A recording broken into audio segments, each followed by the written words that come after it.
Hello everyone, Kai here from Games Brains Headbang Life with day 9 of the lockdown list. 9 days of this so far. We hope you've been watching along. We hope you're staying safe. We hope you're staying inside. It'll be worth it in the long run when we beat this thing.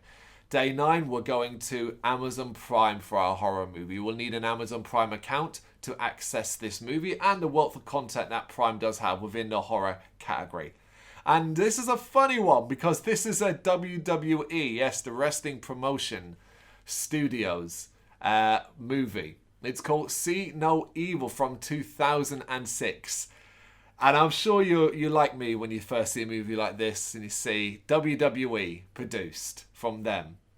And that it stars a wrestler as well. And you're like, this is probably not going to be worth watching. However, I would actually say See No Evil is a lot of fun. And a decent slasher flick at that. The WWE Superstar stars is the one called Glenn Jacobs, who happens to be Kane, if you know your wrestlers. Although even if I don't think you know wrestling well, you'll know who Kane is. Happens to be the mayor of Knoxville County as of right now in America as well. Times are strange, but there you go. He is the star of this movie, and he basically plays a psychopath that's holed up in an abandoned hotel. And the movie opens with a sort of cold opening where we see two policemen break into his home and find a woman with her eyes ripped out. Kane attacks them.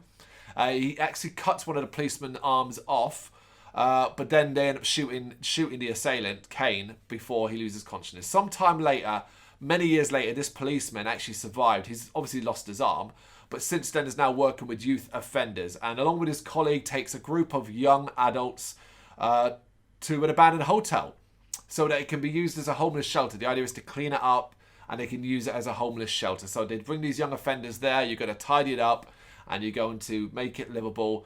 And there's our basic story. We've got a cast of walking cliches, I will say, walking cliches. Character-wise, there's nothing to get too excited about here. You know, it's the usual style of delinquency. Badasses, smart asses, and rough and tough women and men. But the sort of incentive for them is that they get time off their sentence if they do it. But of course, this is the hotel that houses Kane.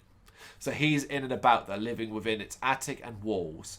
So as things goes on, you know what happens. People get picked off, of course. And it just sort of goes that way, leading up to our final girl who will fight her way off against Kane. It's a lot of fun because it does follow the standard slasher formula. However, what we have here is a beast of a villain. Now, Kane is Glenn Jacobs is a big motherfucker anyway.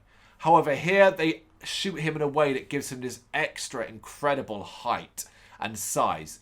He is terrifying in the sense of how big he is and how brutal he is. He's very murderous.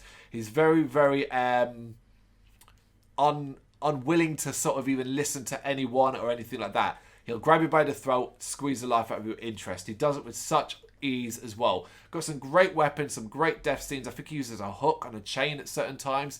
There's a brilliant death that involves falling out of a window with a sort of rope tied around a leg and dogs. It's incredibly brutal at times, which makes it a lot of fun. It's got a decent ending as well.